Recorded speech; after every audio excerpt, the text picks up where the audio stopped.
start first. All right. I'll start with that. I guess the idea came from me searching for something beyond rodeo. The original idea was that buckle over there on the table. And when I found out that buckles were an idea, how do we get there? So I went 0 to 100 as quickly as possible and found out it was a whole lot harder than it actually was. And kind of wanted to drag you guys along with me in the process. And we went and ran the race in Black Mountain and decided it was something that we all wanted to do together. And I think you were the one that just said, why don't we do this? So. That's fair. I remember at the first long night when we didn't do it under Beauty and the Beard. Yeah. You'd said your piece and I grabbed the mic from you and I was like, hey, this wouldn't be possible without Grant, because it was your idea. Yeah. But I think the three of us just made it kind of happen. Yeah. So, and here we are. Yeah. And we keep pulling Phil up the mountain with us. Let's say Black Mountain solidified the idea. It did not solidify my of the Seven Sisters race. It's gonna happen. Yeah. Yeah, I think Go Out and Thrive started that day. Yeah. Two guys have known each other for a long time when one had recently met. Yeah. It just kind of sparked. Yeah. It was an easy companionship that just worked. It just works. And it still works. Yeah. And the Go Out and Thrive part of that is like, that's what we want everybody to do when they come to our races. Yeah. That's what we built it on. It's when you come here, you're going to find yourself one way or another, and you're going to go out and thrive, and no matter what you do, because this is going to be the hardest thing you do. And that was the thought behind Long Night. Your thought was, yeah, you can't lose. Yeah. You run the first, you run the last, you're a finisher, and everything else in the middle is on you. Be the best person of your best version of yourself you can be, right? Right. So. Well, I think that's how we've built the races as well, especially with the timed events, Long Night and High Noon. Come out and do whatever you can do. Yeah. What's thriving for you is not necessarily thriving for everybody else, right? That's right. I'm a realist. I'll never have a buckle, and that's okay. But that doesn't mean I can't thrive in my own way. And that's maybe that's not what you're chasing. Yeah, exactly. So, yeah. What's the next question? All right. What did the very first event look like compared to what we're doing now?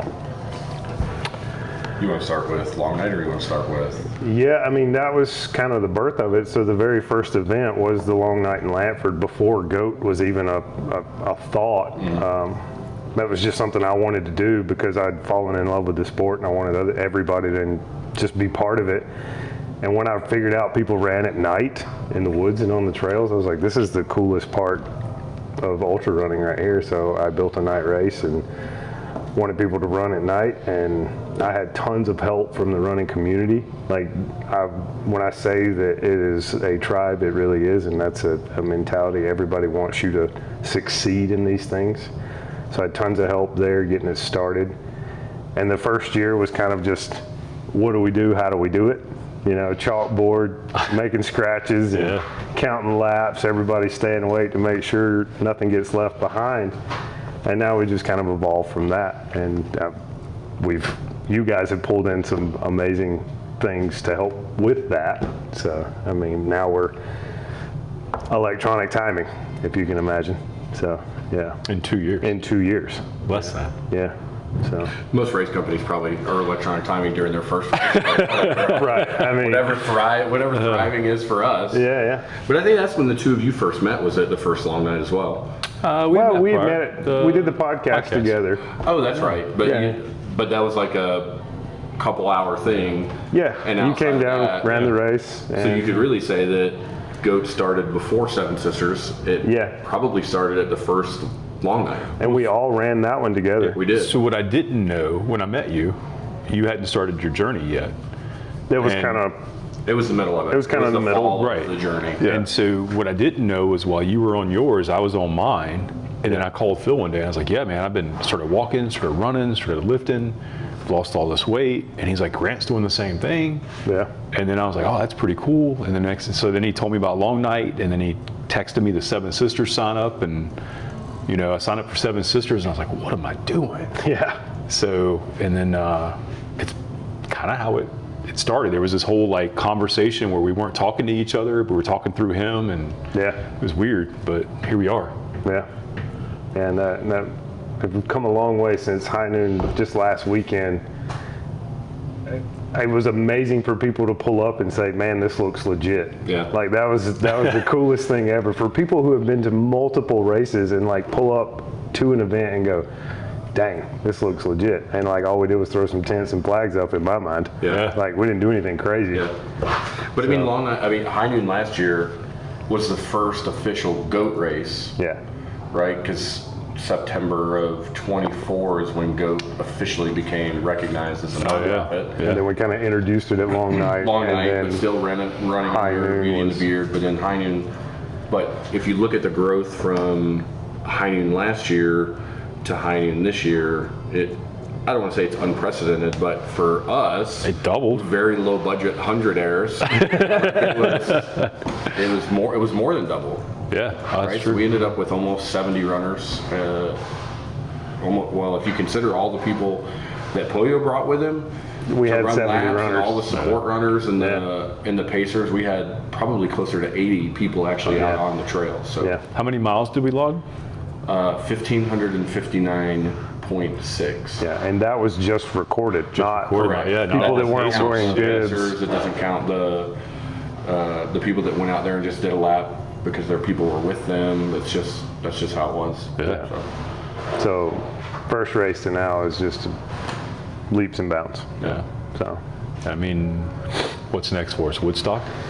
yeah, We haven't even advertised yet, and we're at 30, right. 31. 31. So So I mean, so what's success look like? Let me try this again. What does success look like for us, in your mind? I said it last year in Woodstock. I was like, when we come back to Virginia, I want to see a banner hanging off the Yeah. stoplight, and that's how I know we have made it. Yeah. So if we can get that done this year, wow! In 2 years, If that's Dale can't get any sponsors, but he's then that'll be good. Look, I had Yeah. sponsors, but they gave us a Blackstone, potato chips. yeah. I We mean, we had some stuff. just no cash, Yeah. but that's okay. Yeah, that's So- all right. We still had a very successful event. I think for me, even if only one person shows up, 2 people, 3, whatever it is, it's not the quantity as much as it is the fun, the Yeah. quality, that someone is actually out there going out and thriving. Yep. However that looks for them, but if they're doing it with us, man, this is the best midlife crisis I think anyone could ever have. Yep, for sure. I wouldn't call it midlife crisis, but it's something. We joke about success being if we can all quit our day jobs, and this is our real grown-up job. I don't know that that'll ever be able to happen, but that would be success beyond our wildest dreams. Yeah. But I think I agree with both of you. I mean, if people are still showing up, if the races increase year over year, if we continue to add a couple races each year, and ultimately at the end of the day, if we're able to give the money back to the community like we have been, that's Yeah. what success is. Yeah. I mean, that's what matters. That's why we started doing it. Right. So, I mean, We have yet to not hear at least one person say, that was the hardest thing I've ever done. I had so much fun. I'll see you next year. Yeah. And I think Every I think time. we're kind of starting to be known for like the races being hard because Virginia sucks. Right? I hiked my it. leg showed it last year. High Noon this year was really tough. really hard. Really hard. I think Donnie was like, "Yeah, where are you going to get 400 feet in Lawrence, South Carolina?" found it. He found it 400 feet per lap. per 4 miles, Yeah. so 100 feet a mile. So, yeah. Yeah. So we're here. I just want to say life's better with you two, and I mean that. And I know I'm far away, but best friend, my brother, new best friend, also a brother. So thanks. Yeah. You're not going to cry, are you? I'm close, man. I mean, I'm close. He has done it. When I ran the marathon the first time, and I was at mile 24, and I was thinking about life and everything, and I started bawling. Couldn't stop. Could not stop. So for like a mile, I'm crying, I'm running. It's 3 o'clock in the morning. I'm cold, because it was in the mountains of West Virginia, and then when I finished, I just wanted to sleep. Yeah. It was the emotional change between 23, 24 to 26.2 was insane. But yeah, absolutely, man. I love to cry. It's good for me. Well, I won't stray too far from that since you brought it up, but that was something else on my journey as trying to get to the buckle. I found out, you know, like that feeling, it's an overwhelming feeling of accomplishment, and you can't hold it back no matter how hard you try. And it hits me every single freaking time. Mm-hmm. Not as much in the smaller races anymore, but it's still there. But the harder, the longer, the more struggle I'm in, that is what I want to share with everybody. And boy, did we see it Saturday. Yeah, we did. I mean, Yeah. it was awesome to see our friends and people we've known that have been running for years go further than they ever have, and get that overwhelming feeling of accomplishment, man. Like it's making me, Yeah. I can feel it now. Yeah. So I enjoy that. And that was what I wanted. I guess that's thriving to me. I mean, that being able to give that to the people. Not to get stuck on that topic, but we had multiple people that had never ran a 5K, a 10K, a 50K, a marathon. I guess a marathon's 450K, but either way, and several of them did it all in the same day. Mm-hmm. Like the guy that was third place or fourth place in the 24-hour had never ran a race in his life. Yeah. And he First time he put a bib on. Yeah, he didn't hit. He ran a 50 mile. He was over 50 miles. I think he was at 65 or something miles like that. First time he ever put a bib on. It's insane. Yeah, I love it. I love to see people pushing themselves to extremes, and it probably sounds absolutely insane to people that don't run, but if you get into it, I mean, the struggle is something that you embrace, and it's wonderful. What was the real question? So, back to None of that was right. any of it. So, this question is from me to you guys, since, I mean, this whole partnership has just been wonderful, and you guys have brought an aspect to it that I didn't expect. I mean, I guess I should have, but I didn't at the same time. But how has your backgrounds, especially as veterans, influenced the organization as a whole? I think for the most part, nobody joins the military for themselves. I say that for the most part. There's certainly people that do, and even fewer join the Marines for themselves. And with Dale and I both being Marines, that comes with a servant's heart, and you have to have that heart to be willing to pay the ultimate sacrifice or lay your life on the line for the brother or sister next to you. And I think that directly transitions into a nonprofit where we're not doing that per se, but we're still pouring our hearts into something. And then at the end of the day, we're helping the community, right? So I said when I went to Iraq and Afghanistan, I journaled then. I don't do it now. I wish I still had. But I had said in both of my journal entries on the way to both of those countries, if I can affect one person here, I've made a difference, right? If I can help the life of one kid, one adult, whatever it is, I've made a difference, and that was the whole purpose of me joining the Marine Corps. And likewise, on the nonprofit side, if we can help one person, we're successful. Yeah. There's always, I think, at least in my situation, you wake up every day and your goal is, do something good, and you're in the Marine Corps, and you're a junior Marine, then you're a senior Marine, or whatever the case may be, but you're still a Marine.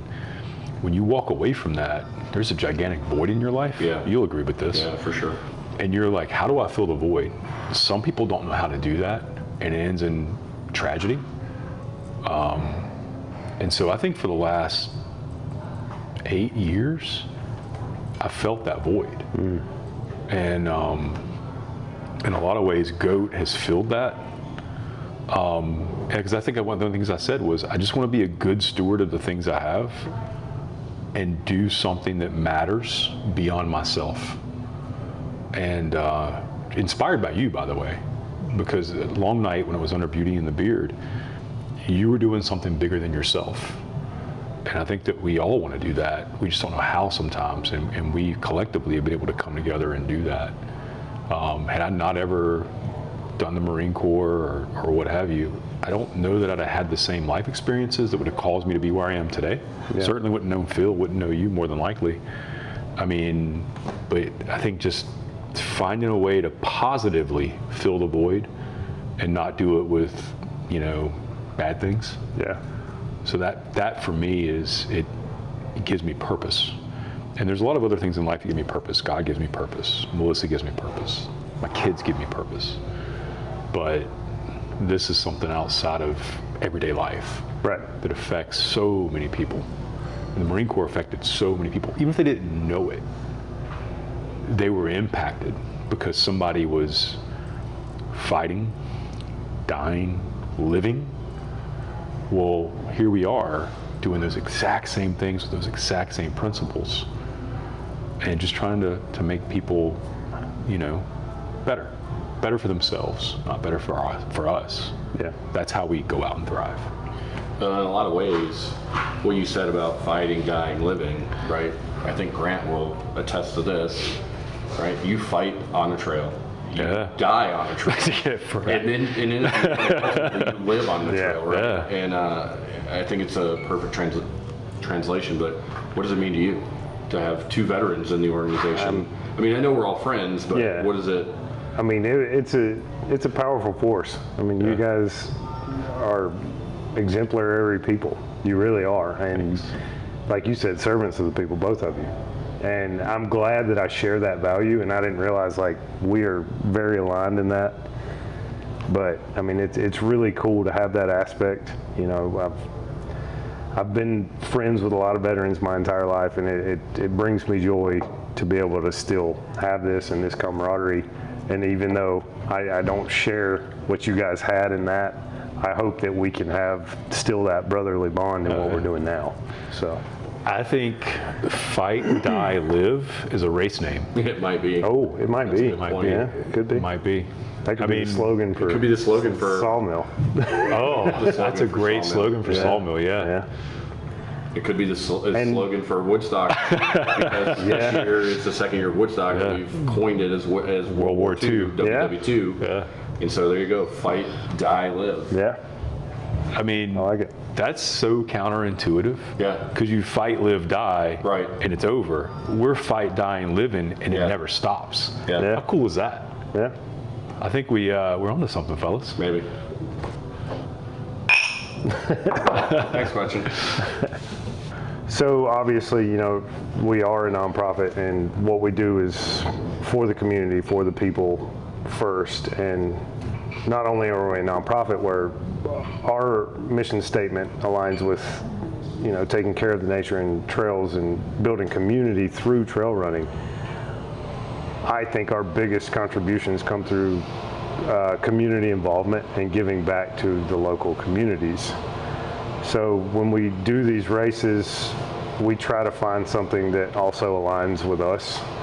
And Long Night in Lanford, from the beginning, was always about the Humane Society, because I just happened to be on a training run one day, and I ran to the next town over where the Humane Society was, and I just stopped in there just to chill out, refill my water bottles, and hang out with the animals for a little bit. And I was like, how are you guys funded? Kind of got in a conversation with the staff there, and they were like, oh, we're all privately funded. And I was like, man, I really want to help you guys. And so that was kind of how that whole, not how the race was born, but how the charity side of it was born. I literally found something in my community that needed help. And it happened to coincide with me running at the same time. And I love animals. I'm not going to say no to them. They need more help than we do. So that was how that worked out. And from that, we try to find, correct me if I'm wrong, but I feel like we try to find community partners that don't get the help that they ever need. Yeah. That's fair. We try not to pick someone who has tons of donors and investors and help. We are, if we do, we find something that's near and dear to us. So like High Noon, Project Hope, and this year for Woodstock, I really like the idea of helping Seven Bends, the park itself. Well, so I think last year, Woodstock was how do we help with veterans, and we have found an established nonprofit, and we donated to them. But while we were there, we're like, there's no running water here. Yeah. And the way the Virginia park systems work, who knows when they'll get that. So we're like, we'll just leave the money with the park. Yeah. So I think that, to your point, we just find something that works for the community, and then we try to foster that relationship and take care of them as much as we can. Yeah. So. As long as we continue to provide back to the community, the organization doesn't matter so much as the alignment with our core values. Right. I mean, even here in Lawrence, there's a ton of small community servants that need money on a regular and consistent basis. And even if we're providing them with, what we think is small, maybe large to them. Yeah. So. Yeah, and that's kind of how I feel. No matter how much we give, like all we is just a thank you, and we'll take it. I mean, we're not looking for much more than that. All right, so you guys are all from different backgrounds, and you found each other and just happened to be around the community and based around running. So when it's all said and done, what kind of legacy do you guys want to leave?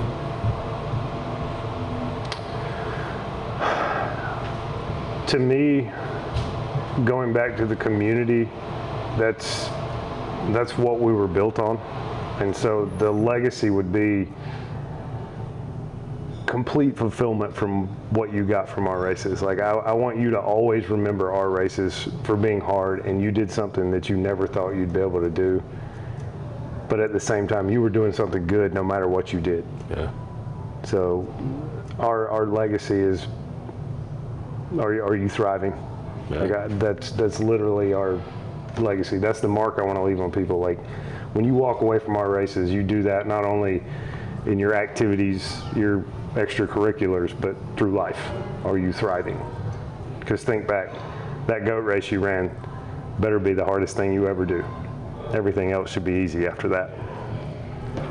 I think I would love to have 500 runners at every event. I think that would be great. That's not the legacy of it. We pride ourselves on a couple of things at each of our events. One is our aid station. We try to always have, the best supplements for the runners, and by supplements I mean protein, whatever, if it's tailwind or scratch, whatever it might be, to have that available for them, and then for them to not have to ask for something, right? Yeah. And then additionally, the friendly camaraderie that we try to bridge or build with every runner that runs our race. I don't ever want to get too big to where that can't happen.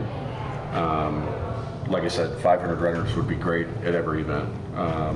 That would ensure that we don't continue working on everyday jobs, but as long as we don't lose the camaraderie with each of the runners and be able to talk to each of the runners when they come across the finish line and say, all right, I'm done. We're still at the point we can remember every runner's name when they cross the finish line. Correct. So.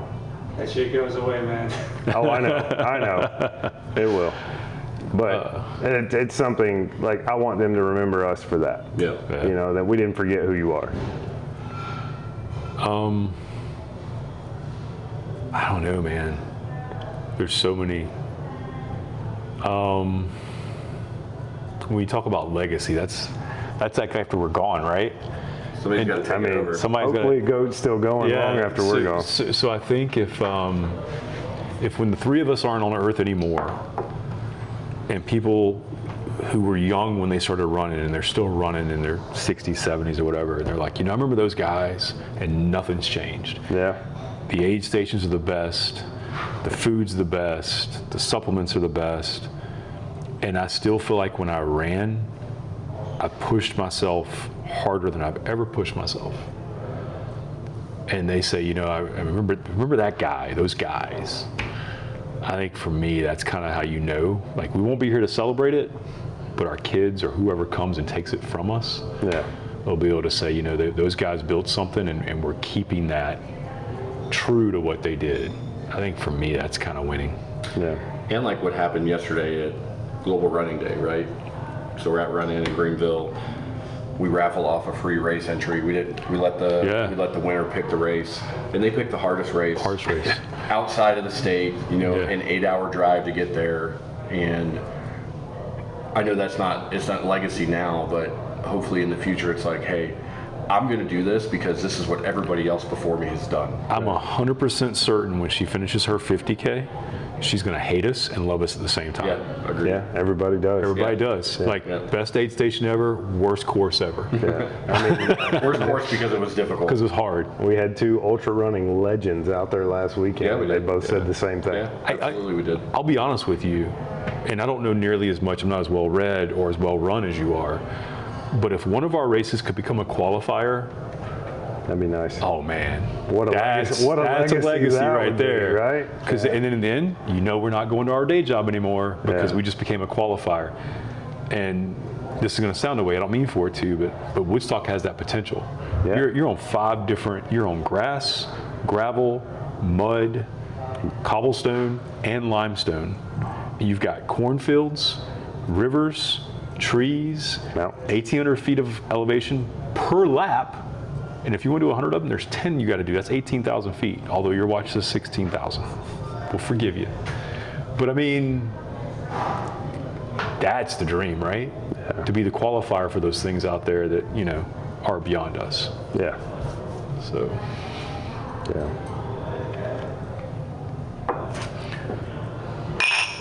Cheers. cheers.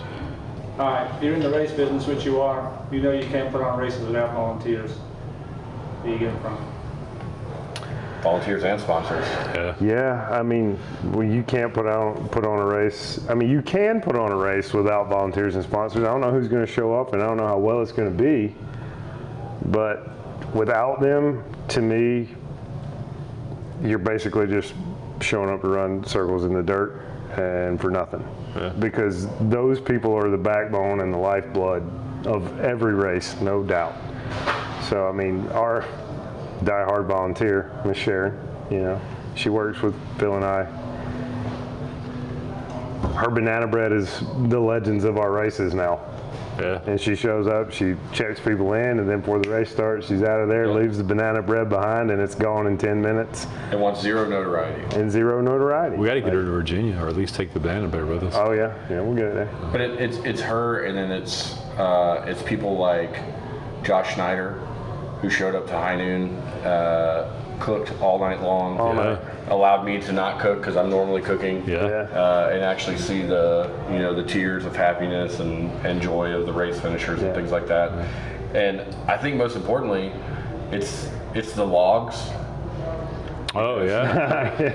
We're the goats. Ladies of Goat. We're the yeah. goats, so that you have the ladies of Goat. Yeah. Our wives, Amber, Melissa, and Mary Lauren, affectionately known as Larry, that allow us to do this, even when it drives them crazy. Yeah. I mean, And show up and hang out as long as they can. Me and Amber still rock the all-nighter stuff. y'all do. If it wasn't for y'all, Phil and I couldn't sleep. Donald Rutledge. Yeah. Because of him, we have timing gear and a laptop to manage that. Yep. Yeah. So we go. So we go. Southwest Georgia. Southwest Georgia, his company. I mean, and he calls me and he goes, "Hey, what can I do for you?" Like, he wants us to lean on him. Yeah. How great is that? That's awesome. I mean, yeah, I mean, I don't want to mention all the sponsors because we're going to miss some of we them. will. Yeah.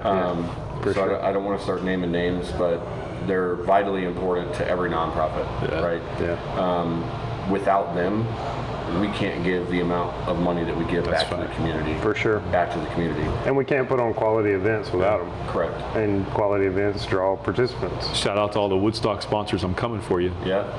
And this video that you're watching right now wouldn't be possible without the owners of Moultrie. That's true. So we really appreciate them down Yeah. here in the Foxhole. Yeah, Yeah. What a cool place to hang out and visit. it is. So, I mean, we wouldn't be where we were. We wouldn't be where we are without all the donations we've received, hands down. Yeah, for Running. Yeah. And you're right. I don't want. We'll forget so You many. start of them, naming but- them off, like we'll Yeah. forget them. But I mean, there's so many, They're all and important to us Yeah. at every level. that not only do they help us, but they influence the entire running community Yeah. surrounding us. So I mean, I don't want to leave anybody out, because not only do they help us, they help everybody. every race director probably in the 300 square miles Yeah. thrive. Yeah. And I love it. That's fine. I love it. Yeah. What's your saying? Rising tides raise all ships. I never said that. Someone said that. Someone said that one time. I never said that. Yeah. So we're coming to the end of our time. 3 sentences or less. What do you want people to know? 3 sentences or less. God, I'm a talker, Dale. You got 3 sentences, brother. How about just one? Go. Go out and thrive. That was what I was going to say. So thanks for stealing it, I know. You know what Yeah. you got to say. Phil. Come and run a race. All right, try that again. Come on, man. You got to come up with something better than that. All right. I want them to know that we're a legitimate. I want them to know we're a legitimate community inside of a gigantic running community, and we can bring something to them that others probably can as well, but slightly different. That was Yeah. more than 3 sentences, but sure, we'll go with that. Yeah. It's my sentence. If yours doesn't have goaters in it, it doesn't count. Good morning, good afternoon, good evening, goaters. If you've run our race, you're a proud goater. Come play with us, come run with us, like us, love us, share us. And I told you all of that in less than 60 seconds. Cheers, boys. Perfect. Good call on that. That's all I can say. That was solid.